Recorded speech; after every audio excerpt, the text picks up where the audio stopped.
Okay, I have asked Michelle to share her experience with Step 11. Thank you. My name is Michelle. I'm an alcoholic. I might need this for the first couple of minutes, but after that, I'll blow the doors off the place and you guys will be able to hear me outside. So I'm told. I've done these steps as they're laid out in this book with the help of God and a Big Book Step Study sponsor. My father introduced me to this process. He had done it before I did. He was a member of the Norton Original Recipe Group that meets on Saturday mornings. And he was the one that actually, it wasn't my sponsor that showed me how to do Step 11. It was my dad. I had finished my 4th step. My 5th step came out of that, did 6 and 7 immediately, and started out on 8 and 9. And then when I got to 10 and 11, I don't know, in those days, it was just like your sponsor didn't stick around to hold your hand to show you how to do this. You know, once you got to that point, it was just like, you should be trusting and relying on God now. Here's the book, read it, do what it says. And that was pretty much the instruction I was given. And for probably the first year or so, when I started working 10 and 11, I was struggling. You know, I mean, I can read, you know, and I could see that, you know, it was instructing me to do like what I had been doing up to that point, you know, in terms of like directions about looking for selfishness, dishonesty, resentment, and fear that they talk about in Step 10, and they talk about it here too. But beyond that, it just wasn't like registering in my brain. I still had a lot of wreckage to clear up, so I was still, you know, trying to like run my life on my own self-will at that point. And my father stepped in at that point, having done this, and said, you know, here, you know, and we talked about like the information that's in this chapter. We talked about it at length on more than one occasion. He didn't like sit me down and just have a long talk with me. It was something that evolved over a period of time. Like, you know, do this, you know, well, this is what this says, you know, and he gave me lots of books, you know, because I didn't really at that point, I wasn't really like a reader per se, but he had tons of spiritual books of like his faith, of my faith, well, what I came to find is my faith, and that began my journey into the 11th step. I'll refer to 10 a lot too, because to me these are really like connected. They go together, 10, 11, and 12. But that's how I began, and it talks about, you know, in here, you know, in the beginning we have, you know, these hunches, these, you know, occasional inspirations. It talks about, you know, that sometimes we might pay for, you know, some of the absurd presumptions that we have, and God knows I've done that, because I still, after all these years, have lots of absurd ideas and you know, I call my sponsor every once in a while and say, hey, Pat, I was thinking, and she'll say to me, Michelle, you know, hasn't experience shown you that your thinking isn't entirely reliable? You know, even on it doesn't matter how long you've been doing this, you know, which leads me to a lot of what this reading talks about. You know, a lot of times, you know, I've gone to meetings over the years and people talk about this as being like a growth step, a maintenance step, and it is, you know, but to me this is about growth. This is something that I grow in my relationship with my higher power. I call God now. You know, and so there's a lot to it. You know, there's a lot of direction here, you know, that tells me like what to do, what not to do, you know, gives me that nightly inventory that, you know, that I follow, you know, the questions, you know, to ask myself, you know, at night before I go to bed to make sure like I haven't missed anything, you know, in my 10th step during the day, you know, because as I go through the day, I don't know what it's like for other people, but I have a very busy life. The last year, it's actually slowed down a little bit. I left a 25-year career working out on the front lines where I was just like bombarded every day, you know, with stuff. I have kids, I have grandkids, you know, my life is full, it's busy. You know, so sometimes, you know, things will slip by during the course of the day, you know, no matter how vigilant you are. You know, I don't live alone, I'm not a hermit, you know, I get resentful, I get afraid, you know, I have misguided thoughts, whatever, you name it, it happens on any given day. So this gives me the chance in the nightly inventory to correct or clean up any mistakes that I might have made during the day, you know. And what I like about the nighttime inventory is, you know, in the 10th step, you know, it'll tell, you know, it'll talk about, you know, look for these things. We make amends, you know, when we're wrong, turn our thoughts to, you know, someone we can help and all that type of stuff, which is great. And it tells me that in here too, to basically do those types of things.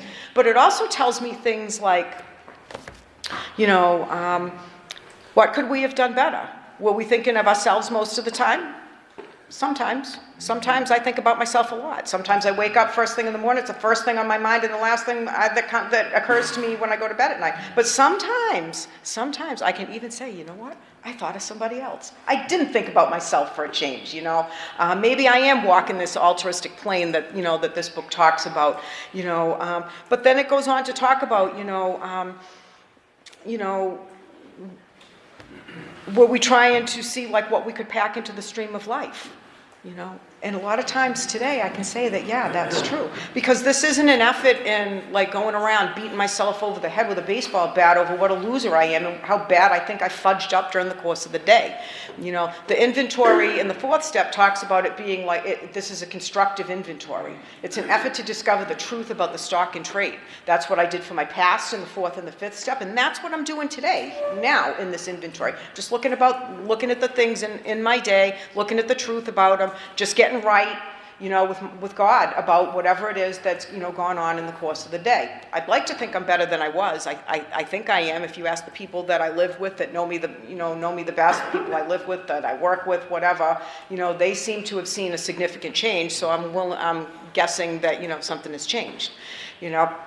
So that being said, with the nightly inventory, it launches out into, you know, like what do I do first thing in the morning, like when I wake up, on awakening. You know, my routine has been pretty consistent over the years. You know, I'm pretty good in the morning. The evening, not so much because I'm tired, you know, so I might have to clean things up in the morning that maybe I even missed the night before. Because I fall into bed at night, my head hits the pillow, and there's nothing left. There's just nothing, you know. But when I wake up in the morning, you know, the first thing I do, you know, as soon as I, you know, slam the alarm clock, because I hate that thing, but, you know, I'm on my knees and I'm doing what it says to do in here, asking God to direct my thinking, asking that it be divorced from self-pity, dishonest, self-seeking motives, to be shown all through the day what my next step is to be given whatever is needed to take each step, you know. And there are some other prayers that I use as well, you know, from the faith that I have. I'm not here to push my religious or spiritual beliefs on anybody else, but that's what this is talking about in here. One of the things, there's a few things in here that it's talking about, but one, it's getting right with God and staying connected to God, you know, as I go through my day. So the first thing I need to get right is my thinking, you know, because that's where the problem lies. It's where the problem lied when I got to Alcoholics Anonymous, you know, because it tells me in the beginning of the book that the main problem of the alcoholic centers in his mind, not in his body. There's a whole chapter more about alcoholism devoted to the thinking of the alcoholic, that it's twisted. You know, I have, you know, really absurd ideas, you know, that hasn't changed much. It really hasn't, you know. Anytime I, you know, fall back on, you know, self-will, you know, and it tells me over and over and over again in this reading, you know, to pay attention to my thinking, my thought life, and thinking about my day, you know, when my thinking is cleared of wrong motives, you know, we ask God, like, what the right thought is, you know, I mean, and on through here, you know, so it leads me to believe that there's still an issue with my thinking, you know, that I need to be corrected on a daily basis, and I need to watch out for. This is how I watch out for it, you know. So, you know, I'll spend those, you know, morning minutes. For me, it's usually, depending on the day, most days it's about 45 minutes to an hour in prayer and meditation and reading. I don't just sit there in the chair like, you know, drop my brain going blank, although if that's what happens for you and that's practice works for you, there's lots of different practices out there. That's great. I've had those moments. They're wonderful when they happen. But that's not really what this is about, because when you look up the definition of meditation, one of the definitions, there's several, but one of them is to think about. You know, what are you thinking about? Anybody can meditate, because anybody that can think can meditate. It's more a matter of what are you thinking about? Am I thinking about myself? You know, my little plans and designs, what I can get out of this day? Am I thinking about God, how I can best serve God's purposes? You know, how, you know, I can, you know, just get out there, you know, and do what I can, the best, you know, put my best foot forward in the stream of life. You know, it's all about my thinking, you know, and that's the meditation, you know, that they're talking about in here, I believe anyways. You may believe something else, and that's fine. But that's just what I've noticed over the years of doing this. I have a lot of spiritual books that I read. Some of them are non-approved AA literature, but Bill and, our writers here, our old AAs, encourage us to go outside the scope of this book. That's what they did. That's how they started doing this. They belonged to a group called the Oxford Group, an old religious, group. People don't want to talk about religion in AA. Oh my God, but that's what they did. And they studied the Bible, and they studied Emmett Fox, and they had other studies that they did. Different ways to try to, grow in consciousness with their Creator. And that's what they're encouraging us to do here. There's not any one way by which faith can be acquired. It tells us that, in later chapters in the book, but I found these things have worked really well. The books that my father gave me, like I said, they've really helped me a lot. They helped me when he was dying. My father had a massive stroke back in 1997. I was pretty devastated by it.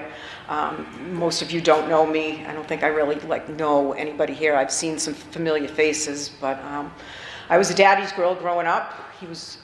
I loved my father. I hated my father.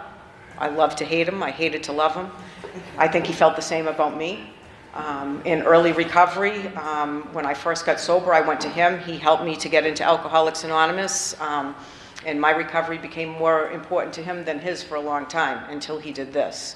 And he approached me to make amends to me. That's part of my story.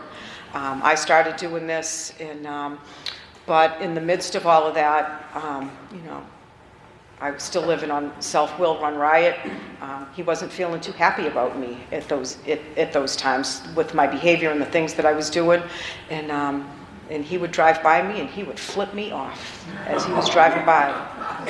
And I sat outside a meeting one night waiting to run his ass down with my car.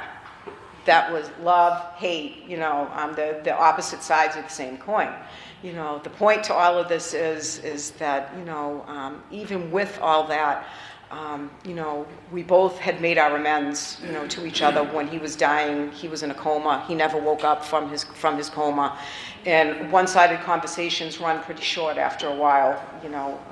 Can only talk about, MASH and Hogan's Heroes for so long, and because we used to do a lot of that. We used to, do that. So I started to read. I picked up some of these books that he gave me. There was a book called The Life of Christ. Again, not AA-approved literature, but it was something that, that I read, and I would read it to him in the Bible, and I would read that to him. And I felt guilty at first about reading some of the readings that were coming up, because they were talking about, the death of our Lord, and the resurrection and stuff. And I'm like, am I encouraging him to die?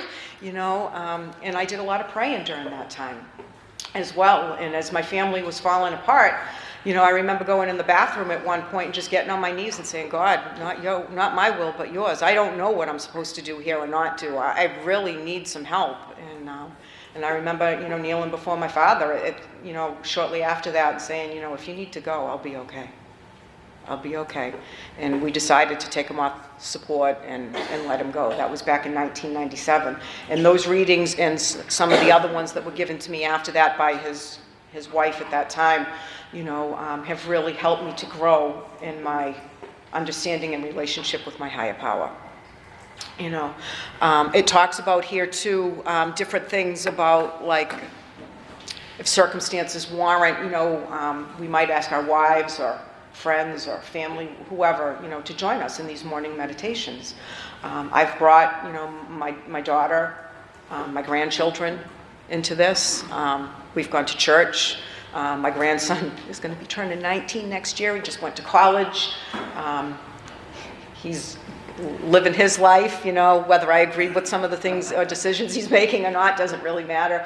But, he comes to me, and he'll say, I went to church, on Sunday, or we're going to go, and I'm like, good, I taught him something. If I've taught him nothing else, he knows that, he has a God, he has a higher power. I didn't know that for a long time. I didn't. If there was a God, I just didn't think that he was going to do anything for me, let alone give me the relationships, with him and with my family that I have now. When I was present at the birth of both my grandchildren, I was in the room. I saw them both be born. My grandson, he's my pride and joy. My granddaughter also used to come sit next to me in the morning. I'd be reading my morning devotionals, and she'd come up and she'd curl up next to me. And she'd say, May, because that's what they call me, can you read to me about God? She's 12 now, and she came up to me the other night and said to me, I picked up my Bible again, and I started reading it, and this is what I'm doing. And she started explaining to me how she was doing it, not necessarily how I would do it, which doesn't matter. She was happy about it. I was like, if I have passed nothing else on to my kids, I'm happy with that, really, really happy with that. When my daughter was sick when she was pregnant with my granddaughter, she was really sick, like deathly sick, like hugging the bowl, begging God, she thought she was dying, kind of sick, We found out later on there was a medication for that. I worked in pharmacy for years, and, we got her hooked up with that, but I started just like working on, like breathing with her and stuff like that. These are all different types, I guess is what I'm getting at, of, meditations, and you have your own, whatever that is, whatever works for you, that's great, but, those things help them, they help me, and it helps me to help them, in doing this. So if you're new here and you're wondering, what the hell is she talking about? Because I certainly did, when I first started coming around, I just remember thinking like step 11, I knew what the reading said, in terms of like what step 11 was. And I remember thinking to myself at that point in time, I'll have it made by the time I get to that step 11, really not like having a clue, but, but that's what I thought. And, life is a lot better. It is a lot better. When I first came to Alcoholics Anonymous, I thought about drinking every single day. I thought about driving my car into a pole on a regular basis, except I was a coward and I just couldn't do it. And I remember thinking to myself, where is this God that they speak of? Because when I came in and they talked about my alcoholic problem, I was like, yeah, I can relate to that. I did that. I felt that. I've experienced that.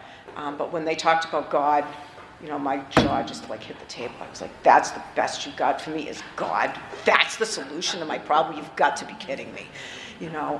But I've come to find after doing this, what it talks about in here, that's exactly, been the solution to my problem. This higher power, this God that you people, have talked to me about over and over again over the years.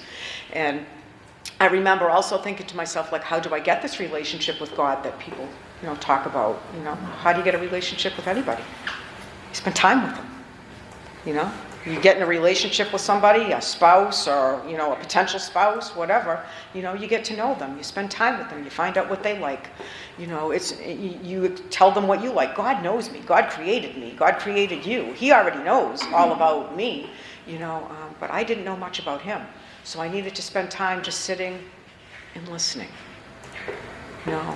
That was so important. And that's how I started to build that relationship, over a long period of time. And it's still growing and it still changes. It's still evolving. It probably will till the day I die.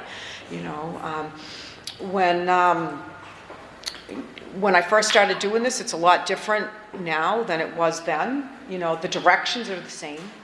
But because of the growth, a lot of things have changed. And the time that I spend, in those hours and minutes that I spend, are quite different than they were in the beginning. I do a lot of like guided meditation and, and stuff like that. And that, YouTube is, a great source of, of those types of things. All those things, have helped me over the years. I think I just kind of want to end with, a couple of things, that they talk about on page 88. It talks about, starting actually at the bottom of 87.